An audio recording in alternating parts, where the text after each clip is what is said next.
하나님 말씀 보시겠습니다. 우리가 함께 은혜 나눌 하나님 말씀은 창세기 33장 1절에서 20절까지 말씀입니다.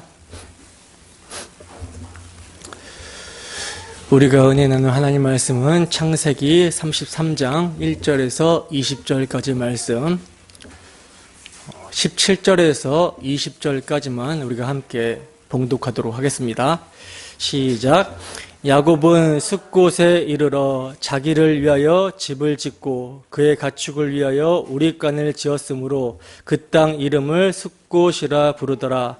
야곱이 밧단 아람에서부터 평안히 가나안 땅 세겜 성읍에 이르러 그 성읍 앞에 장막을 치고 그가 장막을 친 밭을 세겜의 아버지 하몰의 아들들의 손에서 베크시타에 샀으며 거기에 제단을 쌓고 그 이름을 엘렐로헤 이스라엘이라 불렀더라. 아멘.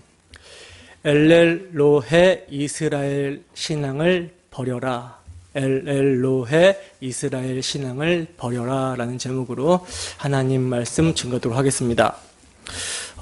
우리는 지난 시간에 야복나루의 야곱의 씨름 사건이 담고 있는 십자가 복음에 대해서 자세히 심도 있게 살펴봤었습니다. 기억나십니까? 우리가 함께 살펴보면서 확인해 본 것은요, 야곱의 야복나루의 씨름 사건은 강청기도의 능력이라든지 보호자를 흔드는 성도의 열심에 관한 이야기가 아니라 하나님마저도 이겨서 자신의 꿈과 야망을 성취하려고 하는 옛사람 야곱은 죽이시고 하나님의 언약, 하나님의 약속만을 붙들고 의지하여 살게 되는 새 사람 이스라엘로 만들어내시는 하나님의 열심에 관한 이야기였습니다. 여기서 여러분, 십자가 복음이 어떻게 계시가 되었었죠? 야곱이 허벅지 관절, 즉 환두뼈가 침을 당하기 전까지는요, 하나님의 언약으로 말미암는 축복을 자신의 힘으로 쟁취해야 된다라고 오해를 했고요. 그리고 그 하나님의 축복을 자신의 집을 세우는 데 도움을 주고 자신과 자신의 소유를 보호해 주는 것으로 여겼어요. 그래서 자기 소유를 향한 집착으로 정말 악착같이 자기 지혜, 자기 힘을 의지해서 이기려고 하는 삶을 살아갔습니다. 그 야곱의 소유를 향한 집착이 얼마나 고집스럽고 완고한지 그를 통해 언약을 이루시기 위해서 너는 오직 나의 은혜로만 약속의 땅에 들어갈 수 있으니 내 열심, 내 자랑, 내 의를 포기하고 나를 의지해라. 내 언약만을 의지해라 하고 찾아오신 하나님과 싸우려고 씨름을 하려고 할 정도였어요. 이게 여러분, 환두뼈가 침을 당하기 전에 야곱의 모습이었죠. 죄인의 자기 사랑을 향한 집착, 자기 힘과 자기 능력, 자기 지혜, 자기 의를 붙들고 놓지 못하는 고집과 완악함이 야곱의 모습에서 고스란히 드러나고 있었습니다. 그리고 이러한 야곱의 고집과 집착이 얼마나 강력한지 하나님도 이기지 못했다라고 표현을 하고 있죠. 바로 이러한 야곱의 모습에서 죄인들의 자기 사랑, 자기의, 자기 힘을 의지하는 집착, 자기의 계획과 야망, 자기의 유익을 위해서 하나님마저도 적으로 간주하여 씨름하여 이기려고 하여 결국 죽여버린 사건, 인간의 더럽고 집요한 죄성이 집약이 된 십자가 사건을 보게 됩니다. 여러분, 예수 그리스도의 십자가 사건은 겉으로 보여질 때 어떻게 보입니까? 죄인들이 하나님과 씨름하여 이긴 모습으로 보여지잖아요. 왜냐하면 죄인들에 의해서 실제로 하나님의 아들이 십자가에 못 박혀 죽었습니다. 그러나 그 십자가에서 하나님은 승리를 하시죠. 왜냐하면 그 하나님의 아들 예수 그리스도의 죽음을 통하여 죽음의 세력을 잡은 자 마귀를 멸하시고 더 나아가 죄인들의 환도뼈, 그 둔부의 힘줄, 하나님께서는 당신의 택하신 자들의 그 정가욕 탐심을 당신의 아들 안에서 쳐서 죽여버리셨기 때문이라는 거예요. 그래서 성령이 임하여 정말 내가 하나님의 아들을 죽인 죄인이라는 사실을 알게 된 자는 그 십자가 앞에서 어떤 모습을 보이게 된다고 했습니까? 그 십자가 앞에서 장자를 잃어버린 그 통곡을 하게 된다라고 말씀을 드렸죠. 십자가 앞에서 울게 된다라는 거예요. 바로 그 야곱이 그의 환도뼈가 침을 당하여 위골이 될 때 십자가를 경험하게 된 것입니다. 그가 환도뼈를 맞고 하나님을 의지하지 않고는 제대로 설 수 없는 자신의 실체가 폭로됩니다. 그리고 이러한 자를 통해 하나님께서 자기의 언약을 이루시기 위하여 자신과 씨름할 정도로 얼마나 낮아지셨는지를 보게 된 거예요.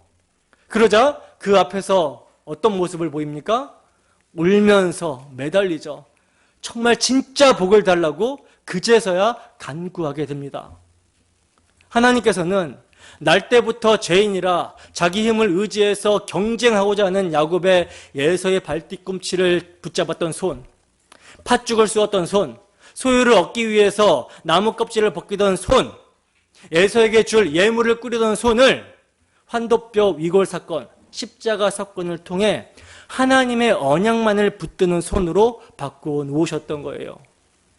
이제까지는 내가 내 힘으로, 내 깨로 이리저리 도망다니면서 사는 것이 강한 것이며 복인 줄 알고 자기 소유를 향해 열심을 내던 야곱을 이제는 환도뼈의 침, 십자가를 경험하게 하심으로 말미암아 절름발이가 되어 스스로의 힘으로는 도망도 못 가고 오직 하나님의 언약, 그 약속만을 의지하여 살게 하신 것입니다. 어떻게 여러분, 우리는 이 십자가를 오늘도 경험하고 있습니까? 우리의 육체와 함께 정과 육 탐심이 우리 주 예수 그리스도와 함께 십자가에 못 박혔음을, 환도뼈가 침을 당해 무너져 내리셨음을 각성하십니까? 나 같은 죄인을 위해 십자가에서 피 흘리신 하나님의 아들의 죽음 앞에서 정말 울면서 통곡하면서 참된 복, 죄사함의 축복을 구하고 있습니까? 절뚝거리면서 하나님의 언약을 의지하는 것이 참으로 복임을 믿으십니까? 이 시간 복음의 말씀을 사용하시는 주 성령의 역사로 말미암아 우리 주 예수 그리스도의 십자가 복음이 오늘도 경험되어지고 그 넘치는 은혜에 찬송하는 시간 되기를 주님의 이름으로 축원합니다. 오늘 우리가 이제 살펴볼 창세기 33장의 말씀은요, 야복나루에서의 하나님과의 씨름을 경험한 이후의 야곱의 모습을 그 내용으로 하고 있습니다. 여러분, 야곱이 야복나루에서 하나님과 씨름을 하고 난 후에 그의 이름이 이스라엘로 바뀌잖아요. 그러니까 야곱이라는 옛사람은 죽고 이스라엘, 새 사람으로 태어나게 된 십자가 사건을 그가 경험을 했습니다. 때문에 우리가 생각할 때 무엇을 생각하게 됩니까? 하나님과의 씨름 사건, 십자가 사건을 경험하고 야곱이라는 이름에서 이스라엘로 바뀌었으니까 이제 그 이후의 야곱의 삶은 정말 하나님의 언약만을 굳게 붙드는 그런 신앙 좋은 모습이 나오게 될 것이다 라는 이런 생각을 하게 되죠. 그런데 참으로 우리를 당황스럽게 만드는 것은요, 그렇게 하나님으로부터 복을 받고 그의 이름이 이스라엘로 바뀐 야곱의 삶이 여전히 그대로라는 사실이에요. 하루아침에 사람이 변하지 않더라는 것입니다. 참으로 인간은 거짓되다라는 사실을 보게 됩니다. 그러나 누구는 참되시죠? 하나님은 참되시죠. 때문에 언약에 전능하신 하나님에게만 소망이 있는 거예요. 그 언약의 하나님, 야곱의 이름을 이스라엘로 바꿔주신 하나님께서는 야곱을 결국에는 하나님의 언약만을 붙들고 승리한 자 이스라엘로 만들어 내십니다. 그게 여러분 야곱의 인생이고 야곱의 인생이 예표하고 있는 교회인 우리의 인생이에요. 그러면 야곱의 모습이 어떠한 모습인지 오늘 한번 살펴보도록 하겠습니다. 본문 보시다. 본문 1절에서 3절 말씀 함께 읽습니다. 시작. 야곱이 눈을 들어 보니 에서가 400명의 장정을 거느리고 오고 있는지라 그의 자식들을 나누어 레아와 라헬과 두 여종에게 맡기고 여종들과 그들의 자식들은 앞에 두고 레아와 그의 자식들은 다음에 두고 라헬과 요셉은 뒤에 두고 자기는 그들 앞에서 나아가되 몸을 7번 땅에 굽히며 그의 형 에서에게 가까이 가니. 아멘. 여러분, 재미있는 게 뭐냐면 야곱이 지금 이스라엘로 이름이 바뀌었음에도 또 그가 브니엘의 경험을 하였음에도 아직도 지금 두려움에서 벗어나지 못하고 있고요. 자신의 꾀를 의지하고 있는 모습을 보이고 있다는 사실이에요. 보세요, 여러분. 야곱이 브니엘을 지날 때 해가 뜹니다. 그러자 이제 사물이 보이잖아요. 그래서 눈을 들어 보니까 드디어 자신의 형 에서가 400명의 장정을 이끌고 오고 있는 거예요. 그러자 야곱이 바로 어떤 조치를 취합니까? 야곱은 급히 자기가 가장 소중하게 여기는 라헬과 요셉을 맨 뒤로 보내요. 그리고 그 앞에 레아와 그의 자식들을 내세우고, 그리고 그 앞에 여종과 그의 자식들을 내세우고 있어요. 그러니까 본능적으로 그렇게 하더라는 거예요. 본능적으로. 보이자마자 본능적으로. 그러니까 자기에게 가장 가치 없는 것들부터 어떻게 하라는 거예요? 죽이라는 것이죠. 야곱은 끝까지 자기 생각에 자기에게 소중한 것들을 움켜쥐고 있는 모습을 보이고 있는 것입니다. 근데 여기서 달라진 게 하나가 있어요. 그 전과 달라진 것이 하나가 있습니다. 그게 뭡니까? 하나님과 씨름하여 허벅지 관절, 즉 환도뼈가 그의 둔부의 힘줄이 나가버렸기 때문에 전에는 도망가려고 자기가 맨 뒤에 있었지만, 맨 나중에 있었지만 이제는 그럴 수가 없게 된 거예요. 이게 달라진 점이죠. 그래서 정말 절뚝거리면서 형 에서를 맞이하러 그들 앞서 나갑니다. 맨 앞에 앞장서서 나가는 거예요. 근데 여러분, 나가면서도 야곱이 어떻게 나가고 있습니까? 최대한 형의 동정심을 유발해 보려고 몸을 7번이나 땅에 굽히면서 나가고 있죠. 여러분, 이러한 야곱의 모습에서 우리가 무엇을 생각하게 되고 무엇을 보게 됩니까? 에레미야서 13장 23절입니다. 함께 했습니다. 시작. 구수인이 그의 피부를, 표범이 그의 반점을 변하게 할 수 있느냐? 할 수 있을진데 악에 익숙한 너희도 선을 행할 수 있으리라. 아멘. 우리는 이러한 야곱의 모습을 통해서 무엇을 생각하게 되냐면 자력 구원의 불가능을 생각하게 됩니다. 그리고 이러한 모습을 보면서 죄악 중에 출생한 누구의 모습? 우리의 모습을 거울 삼아 보게 된다는 거예요. 자, 이렇게 야곱이 두려워하며 그 와중에서도 꾀를 내어서 형 에서에게 가까이 나아가게 되는데, 자, 놀랍게도 어떠한 일이 일어나게 됩니까? 어떠한 일이 일어나게 되죠? 20년 동안 갈고 닦았던 에서의 칼날이 야곱의 목을 쳤습니까? 아니죠. 본문 4절 보겠습니다. 함께 했습니다. 시작. 에서가 달려와서 그를 맞이하여 안고 목을 어근 맞추어 그와 입 맞추고 서로 우니라. 아멘. 보시면 에서가 달려와서 야곱을 안고요, 목을 끌어안습니다. 그리고 입을 맞추고 서로 울었다 그래요. 그러니까 울면서 맞았다라는 거예요. 아니, 야곱을 죽이려고 그렇게 벼르던 에서가 어떻게 이렇게 여러분 달라지게 된 것입니까? 많은 주석가들이요, 에서의 너그러움에 초점을 맞춥니다. 에서가 너그러워서 야곱에게 호의를 베푼 것이다. 그러나 400명을 이끌고 온 에서의 마음이 처음부터 그러했습니까? 아니죠. 때문에 우리는요, 초점을 에서가 아니라 에서의 어떠함, 에서의 너그러움, 이것이 아니라 에서의 마음을 변화시킨 하나님에게 우리의 초점을 두어야 되는 거예요. 잠언 21장 1절 말씀 함께 읽어보도록 하겠습니다. 함께 했습니다. 시작. 왕의 마음이 여호와의 손에 있음이 마치 봇물과 같아서 그의 임의로 인도하시느니라. 이것을 쉬운 성경 번역본으로 다시 한번 읽어보도록 하겠습니다. 시작.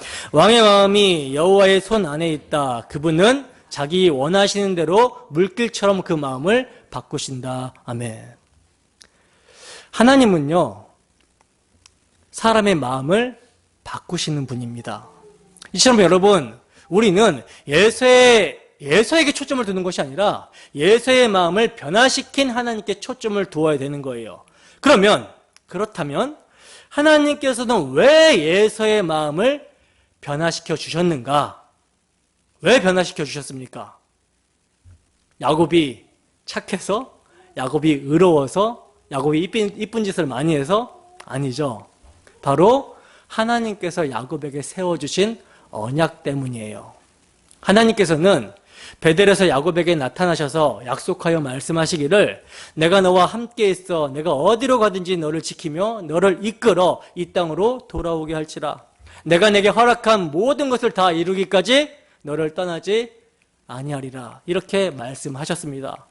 바로 이 말씀, 이 약속을 지금 하나님께서는 신실하게 지켜주시는 분이라는 사실을 야곱에게 보여주시기를 원하시는 거예요. 31장에서도 라반이 야곱을 죽이려고 불같이 쫓아왔을 때 하나님께서는 라반의 꿈에 현몽하여서 너는 삼가 야곱에게 선악간에 말하지 말아라 하고 막아주셨습니다. 그러니까 하나님은 변함없이 언약에 신실했던 거예요. 사건 배후에서 역사하시는 그 은혜로운 하나님의 섭리로 말미암아 야곱과 에서가 이처럼 감동적인 만남을 할 수 있었던 거라는 것이죠. 이렇게 여러분, 하나님은요, 당신의 언약을 이루시기 위해서 역사하시는 전능하신 하나님이십니다. 그러니 야곱의 지혜와 깨가 얼마나 미련하고 무용지물이 되어버리는 것입니까? 우리의 깨와 지혜가 하나님의 신실하신가 하나님의 섭리 앞에서 무용지물이 되어버려요. 본문 8절에서 11절 말씀 읽어볼까요? 함께 했습니다. 시작. 에서가 또 이르되 내가 만난 바 이 모든 때는 무슨 까닭이냐? 야곱이 이르되 내 주께 은혜를 입으려 함이니이다. 에서가 이르되 내 동생아 내게 있는 것이 족하니 내 소유는 내게 두라. 야곱이 이르되 그렇지 아니하나이다. 내가 형님의 눈앞에서 은혜를 입어싸우면 청하건대 내 손에서 이 예물을 받으소서. 내가 형님의 얼굴을 배운즉 하나님의 얼굴을 본 것과 같사오며 형님도 나를 기뻐하심이니이다. 하나님이 내게 은혜를 베푸셨고 내 소유도 족하오니 청하건대 내가 형님께 드리는 예물을 받으소서 하고 그에게 강권함에 받으니라. 아멘. 자, 보세요 여러분. 에서는요 야곱이 보낸 예물, 내가 만난 바 이 모든 때는 무슨 까닭이냐라고 묻습니다. 그러자 야곱이 뭐라 그래요? 내 주께 은혜를 입으려 함입니다. 이렇게 말을 하죠. 그러자 에서가 뭐라고 하냐면 내 동생아 내게 있는 것이 족하니 내 소유는 내게 둬라. 이렇게 말을 합니다. 이것은 여러분 에서가 인사치레로 사용하는 것이 아니에요. 인사치레로 됐다 이렇게 하는 것이 아닙니다. 왜냐하면 11절에 보면은 야곱이 에서에게 예물을 받아달라고 뭐 했다 그래요? 강권했다라고 그래요. 강권했다. 받을 수밖에 없게끔. 왜 어른들이 이제 용돈을 줄 때 조금 나이를 먹으면 안 받으려고 하잖아요. 그러면 막 어른들이 막 주머니에다가 막 그냥 쑤셔 넣잖아요. 이런 것처럼 그냥 강권적으로 준 거예요. 때문에 여러분 에서의 이 말은요, 지금까지 야곱이 세운 계획들이 모두 쓸모없다라는 것을 보여주고 있는 대목입니다. 여러분 야곱이 그토록 머리를 짜서 세운 계략, 대책이 무엇이었습니까? 내가 내 앞에 보내는 예물로 어떻게 하려고? 형의 마음을, 형의 감정을 푼 후에야 대면하리라. 그래서 에서의 선물을 마련한 거잖아요. 근데 그 선물은 에서의 감정을 푸는데 전혀 도움을 주지 못했다라는 것이죠. 오히려 그 선물은 야곱이 형의 복수심을 풀어보려고 했던 거기에는 도움을 전혀 주지 못하고 그저 그냥 사랑으로 강권하는 예물로 변하게 된 거예요. 복수심을 못 풉니다. 사랑으로 강권하는 예물로 바뀌게 된 거예요. 그러므로 여러분 성경은요, 사람의 계획이 하나님 앞에서는 얼마나 미련한가, 사람의 대책이라는 것이 하나님 앞에서는 얼마나 미련한가, 이것을 성경은 깨닫기를 원하고 있는 것입니다. 우리는 그래서 정말 우리의 깨, 우리의 지혜, 우리의 힘을 의지하는 것이 아니라 가만히 뭘 바라야 돼요? 언약의 하나님을 바라고 의지하고 기다려야 되는 거예요. 이스라엘 백성들이 홍해 앞에서 애국 군대가 막 뒤에서 막 쫓아오니까 모세한테 막 원망하고 불평하죠. 애굽에 매장지가 없어서 여기서 우리를 죽이려고 데려고 왔냐? 막 불평할 때 모세가 뭐하라고 합니까? 잠잠히 있어라. 너희는 가만히 있어. 오늘 하나님이 너희를 위해서 구원을 어떻게 베푸시는지 보라 합니다. 그러니까 우리는 우리의 지혜, 우리의 깨 이런 거 내려놔야 돼요. 진퇴양난의 상황에 빠져 있을 때도 그냥 하나님 앞에 납작 엎드리고 언약의 하나님을 의지하면 문제가 해결될 줄로 믿습니다. 자, 그리고 또 한 가지 우리가 유념해야 되는 것은요. 에서가 이렇게 야곱을 환대하며 울면서 맞이할 수 있는 마음으로 바뀌게 된 것은요. 에서의 문제가 아니라 야복나루의 깨어짐을 경험한 야곱으로 인해서라는 점이에요. 그러니까 에서라는 사람은요. 야곱의 행동 여하에 따라 이렇게 저렇게 쓰임을 받고 있는 사람인 것이지 하나님의 목표가 되는 그런 가치 있는 사람이 아니라는 것입니다. 야곱이 여전히 야곱이었을 때는요. 에서가 야곱의 대적으로 존재합니다. 그런데 야곱이 이스라엘로 바뀌게 되자 그 에서라는 문제가 해결이 된 거예요. 그러니까 하나님의 목표는 에서가 아니라 야곱이라는 것이죠. 여러분, 에서는요 굉장한 부자로 잘 먹고 잘 살았어요. 야곱이 엄청난 가축을 예물로 주었더니 나도 많으니까 내 것은 그냥 너 가지고 가라 이렇게 사양할 정도로 예물이 그 소유가 많았던 사람입니다. 그러니까 에서의 재산에 비하면 야곱의 재산은 보잘것이 없었던 거라는 것이죠. 그리고 에서가 개인적으로 거느리고 있었던 용병 400명이나 되었다라고 그러죠.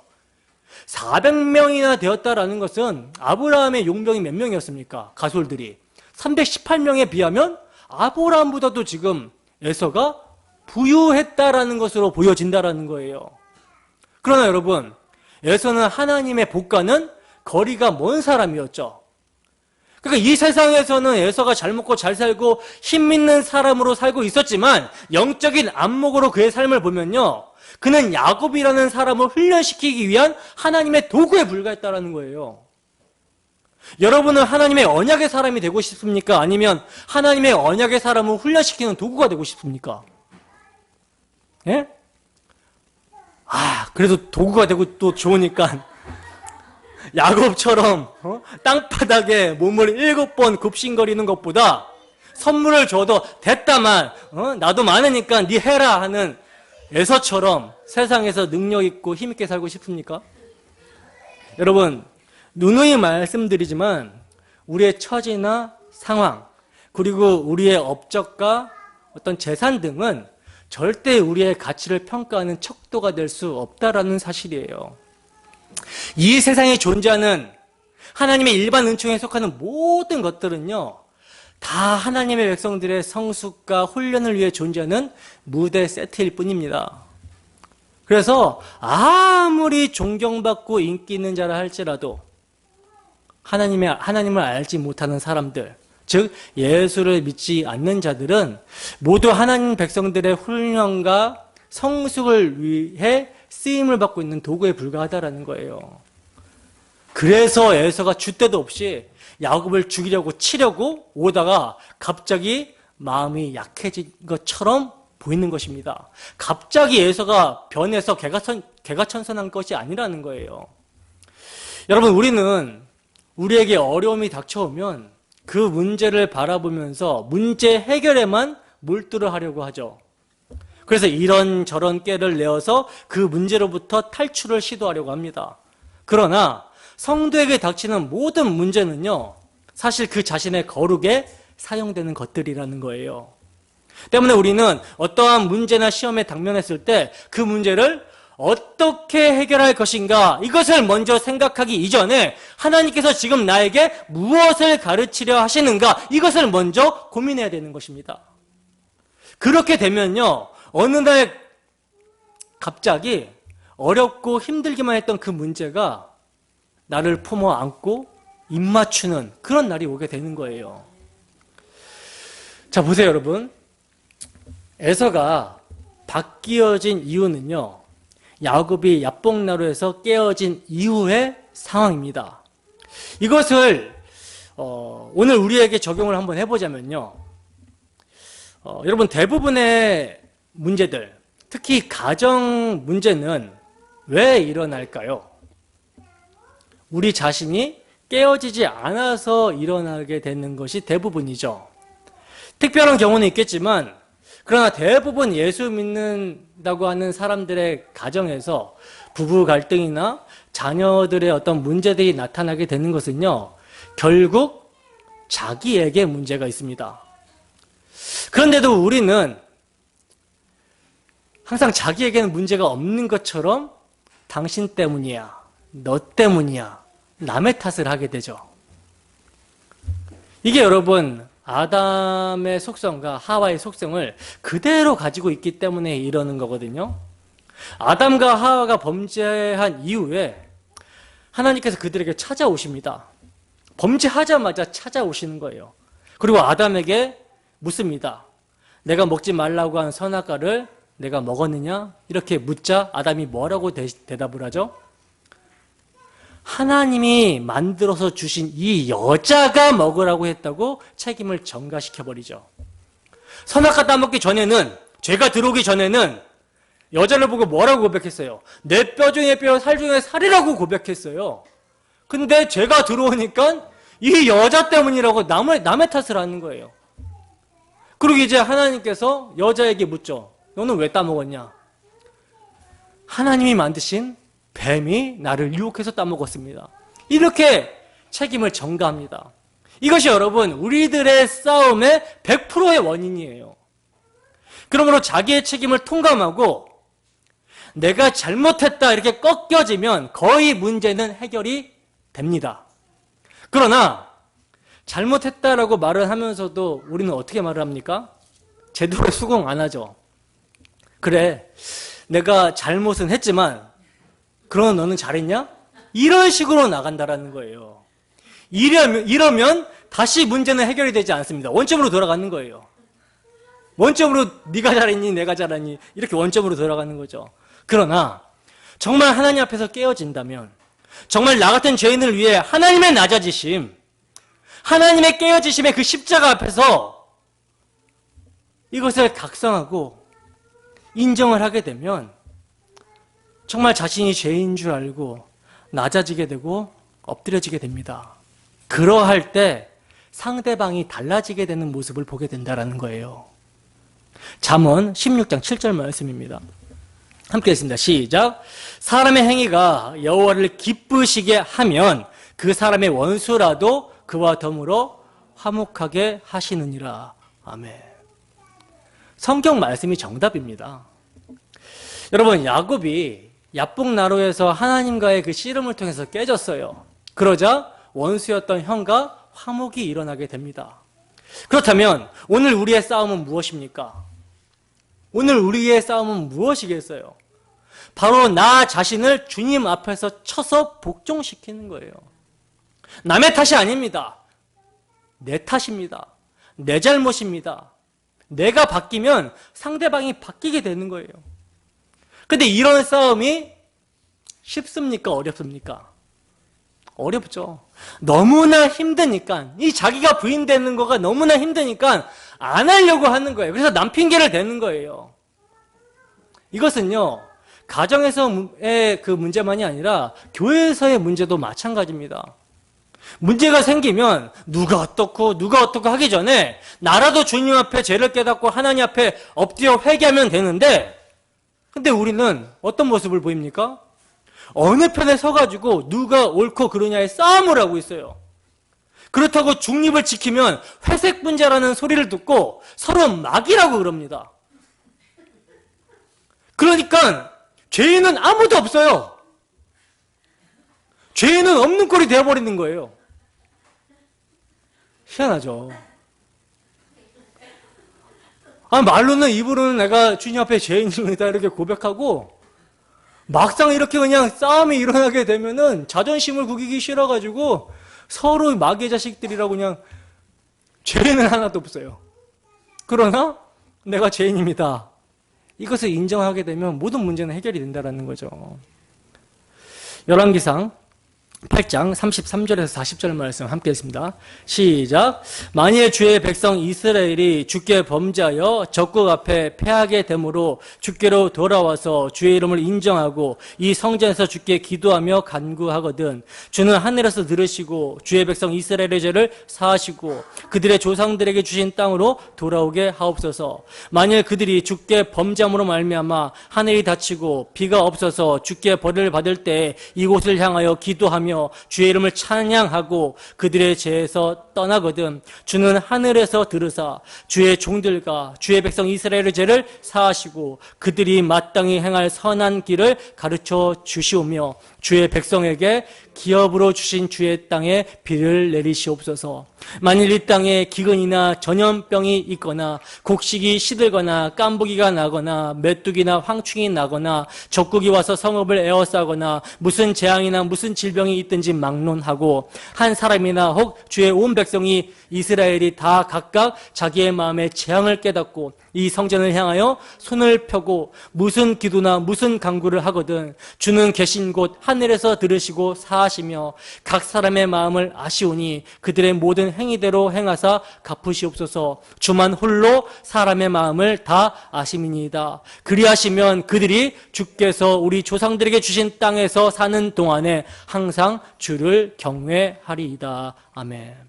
보세요 여러분, 범죄함으로 적국에 패하게 되었을 때, 비가 오지 않을 때, 전염병이 있거나 곡식이 시들거나 깐부기가 나거나 메뚜기나 황충이 나거나 적국이 와서 성읍을 에워싸거나 무슨 재앙이나 무슨 질병이 있든지 뭐하고 막론하고 한 사람이나 혹 주의 온 백성 이스라엘이 각각 자기의 마음에 재앙을 깨닫고 기도하면 하나님이 들어주신다라고 하는 내용입니다. 솔로몬의 기도죠. 그러니까 나와 전혀 상관없어 보이는 일 같아도 한 사람이라도 재앙인 줄 알고 회개하면 하나님 들어주세요 하는 솔로몬의 기도라는 거예요.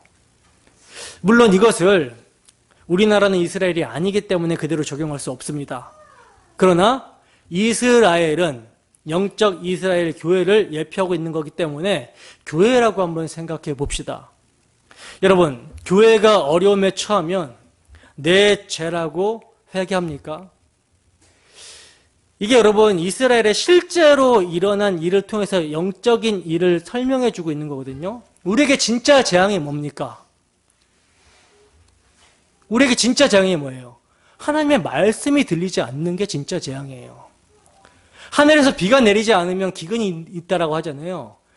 실제 이것을 통해서 영적인 거, 때를 따라서 내리는 비는 하나님의 말씀을 상징합니다. 근데 그 말씀이 우리의 심령밭에 뿌려지지 않으면 기근이 일어난 거예요. 적군이 쳐들어온다라는 말은 어떤 거겠어요? 우리의 대적 마귀가 우리를 침례에 들어오는 거죠. 그래서 육신의 소욕대로 행하도록 그렇게 유혹하는 거죠.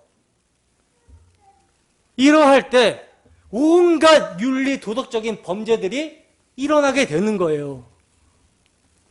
그러면 이러할 때 정말 교회가 어려움이 처하게 될 때 이것이 내 죄라고 여러분 회개하십니까? 우리 교회만이 아니라 다른 교회들이 세상에서 손가락질을 받을 때 그것이 나의 죄임을 알고 회개하십니까? 목사들이나 교계의 지도자들이 범죄함을 인하여 그것이 우리 죄임을 알고 회개하십니까? 교회는요, 그리스도를 머리로 한 지체입니다. 그래서 그들의 모습이 우리의 모습인지를 알고 애통하면서 회개해야 되는 거예요. 그런 애통함이 우리에게 있어야 되는 것입니다. 우리는 느헤미야처럼 정말 자기 탓으로 여기는 마음이 있어야 되는 거예요. 느헤미야서 1장 3절과 6절에서 7절 말씀 함께 읽어보도록 하겠습니다. 시작. 그들이 내게 이르되 사로잡힘을 면하고 남아있는 자들이 그 지방 거기에서 큰 환난을 당하고 능욕을 받으며 예루살렘 성은 허물어지고 성문들은 불탔다 하는지라. 이제 종이 주의 종들인 이스라엘 자손을 위하여 주야로 기도하오며 우리 이스라엘 자손이 주께 범죄한 자들을 자복하오니 주는 귀를 기울이시며 눈을 여시사 종의 기도를 들으시옵소서. 나와 내 아버지의 집이 범죄하여 주를 향하여 크게 악을 행하여 주께서 주의 종 모세에게 명하신 계명과 율례와 규례를 지키지 아니하였나이다. 아멘. 이게 지금 주의 종 모세에게 명하신 계명과 율례와 규례, 이게 뭡니까? 모세가 나에 대해서 증거했다라고 그러죠. 복음이에요. 하나님의 언약입니다. 아브라함과 이삭과 야곱에게 세워주신 언약을 지키지 않은 거예요. 마음으로 지키지 않고 버린 거예요. 그 결과 타락을 하게 되죠. 우상 숭배하게 되죠. 그래서 약속의 땅에서 쫓겨나게 되었었잖아요. 여러분, 정말 언약을 버리게 되면, 복음을 망각하게 되면, 복음을 상실하게 되면 문제들이 일어나게 됩니다. 근데 이런 문제들은 어떤 사인이에요? 돌아가라는 사인이에요. 그래서 우리 주변에 일어나는 모든 일이 무엇을 위함입니까? 바로 우리 자신을 꺾으시기 위함입니다. 돌이키라는 거예요. 지금까지 인생의 방향을 바꾸시는 것입니다. 가치관을 바꾸시는 거예요. 야복나루의 씨름 이전에는 돈만 있으면 복인 줄 알았는데 이제는 하나님이 함께 하시는 것이 복임을 알게 되는 것이죠. 전에는 내 다리로 도망갈 수 있는 것이 복인 줄 알았는데 이제는 절름거리면서 도망도 못 가기에 주님만을 의지하는 것이 복임을 알게 되는 거예요. 이것이 야복강 이후의 복인 것입니다. 그러므로 우리도 야복나루에서의 씨름, 그 십자가의 깨어짐이 있어야 된다는 거죠. 그리하면 놀라운 변화가 일어나게 될 것입니다. 그런데 여러분, 사람이 참으로 거짓된 게 뭐냐면 이렇게 야복나루의 씨름, 즉 십자가를 경험하고 깨어진 심령의 야곱이 이로 말미암아 에서가 돌변하여 야곱에게 호의를 베풀고 문제가 해결되자 어떤 모습을 보이고 있죠? 야복강을 건넌 후에 이러한 놀라운 일을 경험하자마자, 즉 형 에서를 처음 만날 때는요 7번이나 땅에 엎드려 절하더니 이제 형과 화목하게 되자마자 야곱의 태도가요 예전으로 돌아가 버립니다. 큰 골칫거리 하나가 해결이 되자 이제 두려움에서 벗어나 또다시 자기의 계획과 목표대로 자기 마음대로 살아보려고 하는 거예요. 꼭 우리의 모습과 같지 않습니까? 어떤 문제가 닥쳤을 때 하나님 시키는 건 뭐든지 다 할 테니까 이 문제만 해결해 주세요 라고 애걸복걸 하다가 막상 그 문제가 해결이 되면 언제 그랬냐는 듯이 예전으로 돌아가 버리죠. 이게 죄인들의 속성이에요. 그래서 여러분 정말 야곱과 에서를 그들의 행위만 놓고 보잖아요. 누가 더 의로워 보입니까? 에서가 의로워 보입니다. 본문 12절에서 15절입니다. 함께 했습니다. 시작. 에서가 이르되 우리가 떠나자 내가 너와 동행하리라. 야곱이 그에게 이르되 내 주도 아시거니와 자식들은 연약하고 내게 있는 양떼와 소가 새끼를 데리고 있은즉 하루만 지나치게 몰면 모든 떼가 죽으리니 청하건대 내 주는 종보다 앞서 가소서. 나는 앞에 가는 가축과 자식들의 걸음대로 천천히 인도하여 세일로 가서 내 주께 나아가리이다. 에서가 이르되 내가 내 종 몇 사람을 내게 머물게 하리라. 야곱이 이르되 어찌하여 그리하리이까? 나로 내 주께 은혜를 얻게 하소서. 아멘. 아멘. 자, 보시면 이제 에서가 야곱과 화해한 후에 뒤끝이 없어요. 탁 털어버리고 야, 우리가 이제 함께 떠나자. 고향으로 가는 길에 내가 동행하겠다 이렇게 말을 합니다. 그러자 야곱이 뭐라고 합니까?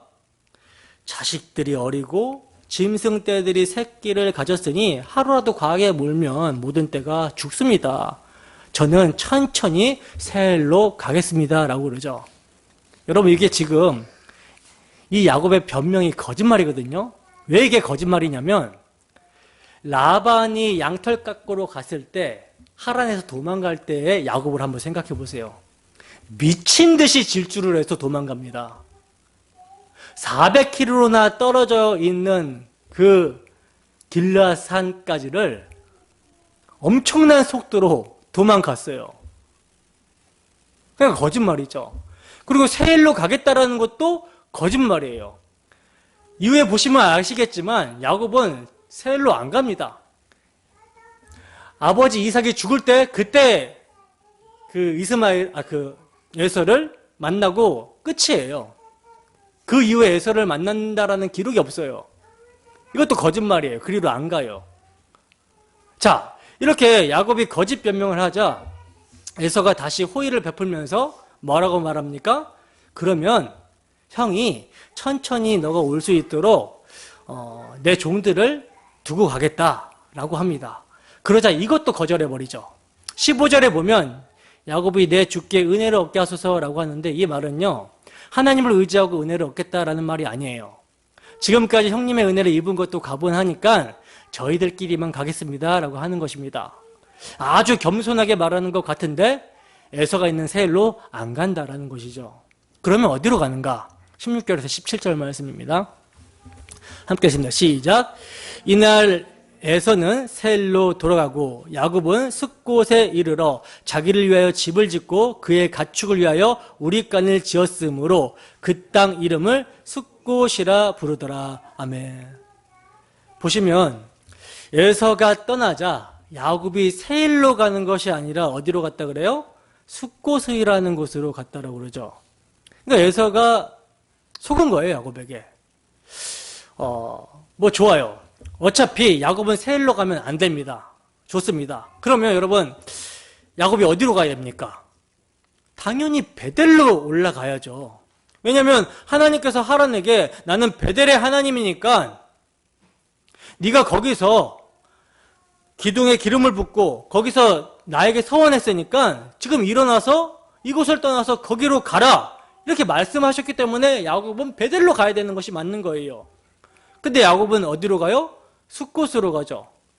그리고 여기서요, 조금만 있다가 떠날 것 같아 보이지가 않습니다. 조금만 있다가 떠날 것 같으면 텐트를 쳐야 되는 것이죠. 근데 뭐 했다 그래요? 집을 짓고 있어요. 그것도 누굴 위해서? 자신을 위해서. 이것은 세일로 가는 것도 아니고 하나님이 가라고 하신 베델로 가는 것도 아니죠. 나를 위해 집을 짓고 짐승을 위해 우리를 짓습니다. 그러니까 아예 몇 년이든지 눌러 앉고자 하는 심정으로 머물러 있었던 거예요. 이곳까지 하나님이 밀어 올리시고 야복나루에서 만나주시고 이스라엘로 만들어 주셨음에도 지금 한 고비가 지나가자마자 또 자리를 펴고서 가지 않으려고 하고 있는 모습을 보이고 있어요. 여기가 좋사오니 라고 하고 있는 것이죠. 이제 태풍이 지나갔으니 내 살 길을 또 준비하는 모습을 보이고 있습니다. 이런 모습을 볼 때 정말로 우리의 모습이 야곱의 모습과 같지 않습니까? 여러분, 아이들과 등산을 하잖아요. 등산을 해보면 이제 아이들이 올라가다 힘들어하면 물어요. 언제 올라가요? 언제 다 올라가요? 이렇게 물어요. 그럼 이제 어른들이 하는 말이 뭡니까? 조금만 더 가면 돼. 힘내. 이렇게 말을 하죠. 근데 아이들이 몇 걸음 더 올라가 놓고 또 묻습니다. 이제 다 왔어요? 이렇게 또 물어요. 경험 안 해보셨나요? 네. 그런다니까요. 그러니까 아직 베델까지 가려면 멀었는데 눌러 앉아버리는 거예요.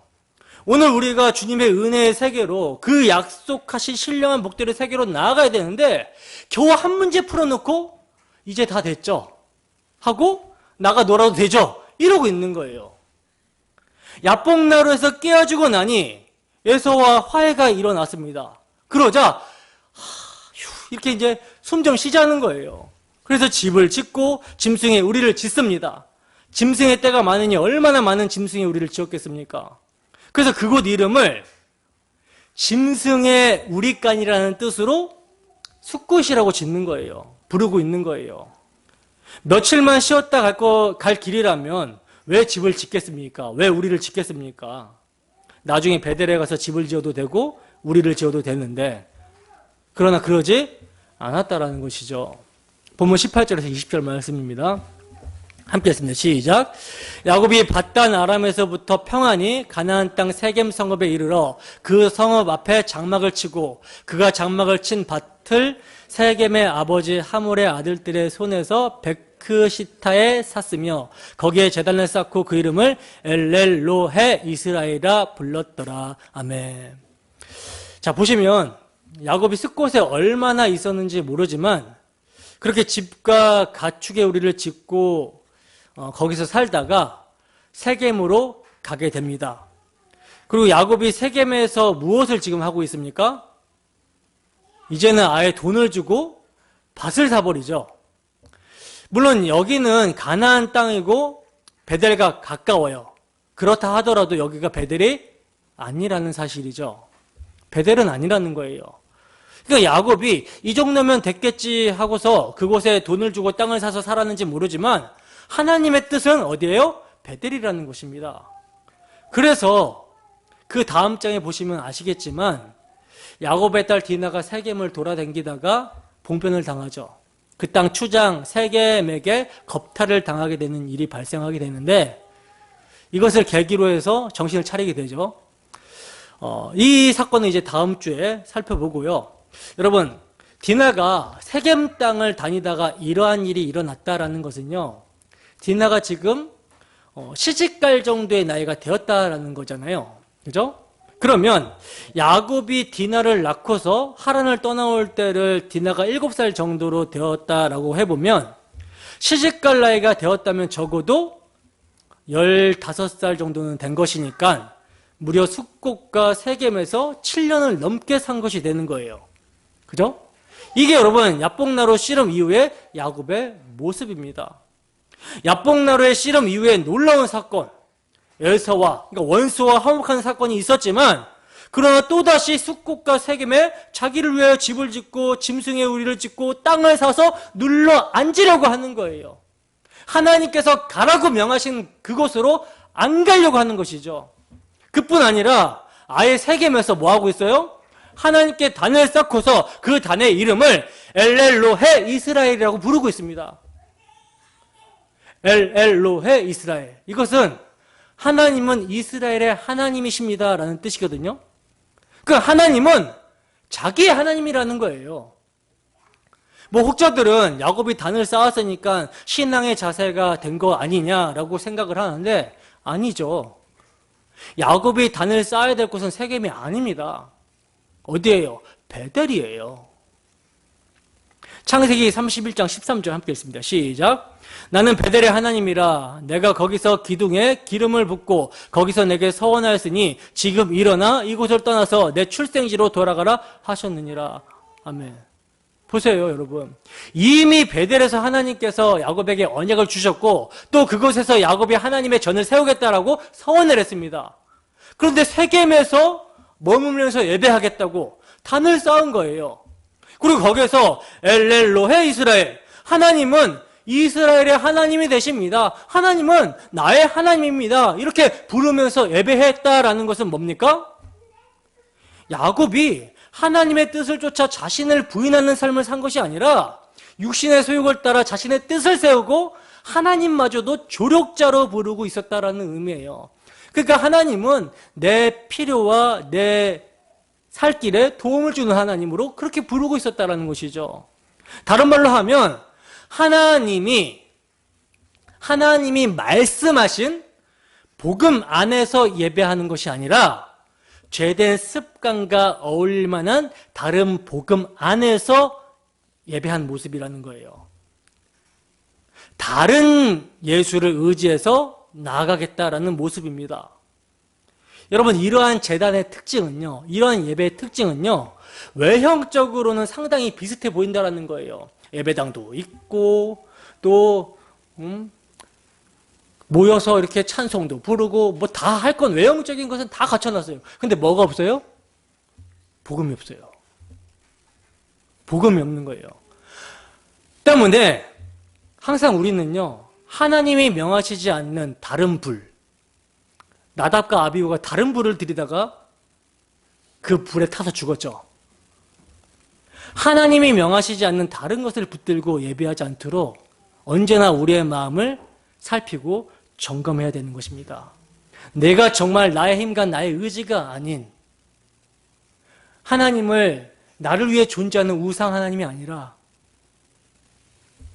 언약의 하나님, 나 같은 죄인을 구속하시기 위해 아들을 주신 하나님, 그 아들의 공로를 힘입어서 하나님을 예배하고 있는가?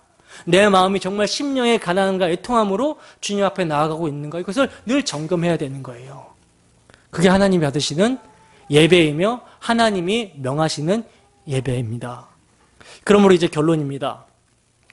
야복나루의 씨름을 경험한, 씨름 사건을 경험한 야곱이지만 야복나루의 씨름 이후 그의 삶이 바로 변한 것이 아님을 우리는 보게 되었어요. 베델에 이르기까지 하나님을 대적하는 자기중심적인 신앙의 모습을 야곱이 보여주고 있다는 것이죠. 마찬가지로 우리에겐 뭐가 있습니까? 십자가 사건이 있습니다. 우리가 다 크고 작건 야복나루의 씨름을 통한 십자가의 능력을 경험했을 거라는 거예요. 경험하셨잖아요. 그죠? 주님 앞에 깨어지는 순간들이 많았을 거라는 거예요.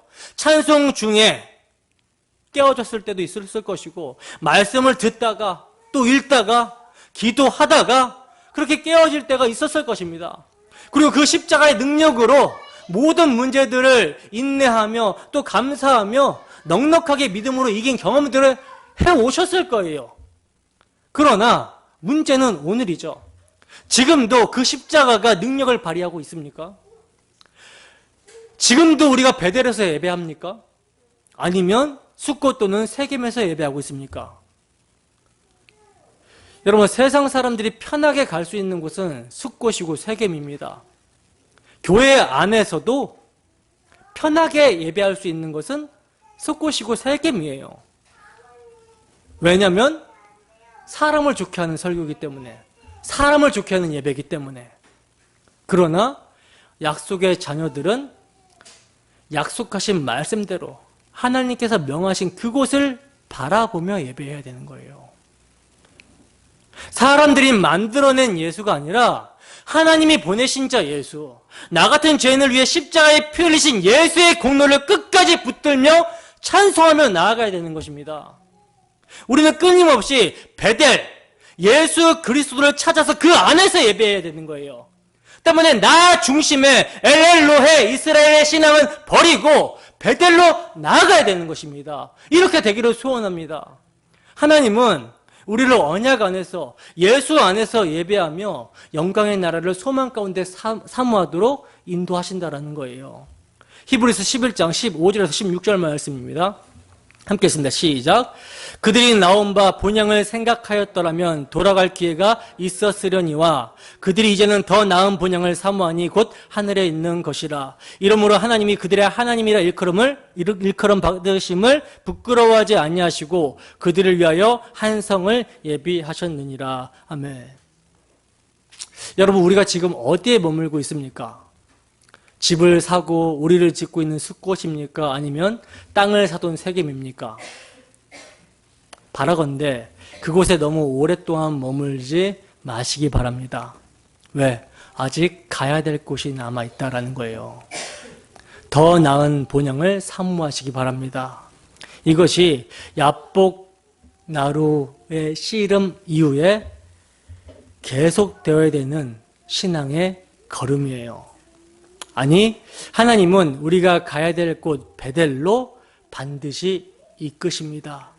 예수만으로만 만족하고 예수 안에서 예배하는 자로 만드시기 위해 우리의 모든 상황과 환경을 섭리하셔서 선으로 이끄신다라는 거예요. 그러므로 야곱같이 숫골, 세겜에 머물러 있기 좋아하는 우리를, 자력으로 구원이 불가능한 우리를 포기하지 아니하시고 베델이라는 그 예수 그리스도 안 우리의 본향으로 인도해 내실 하나님의 열심을 찬양하며 믿음으로 순종하며 베델로 나아가는 우리 모두가 되기를 주님의 이름으로 축원합니다. 기도하겠습니다.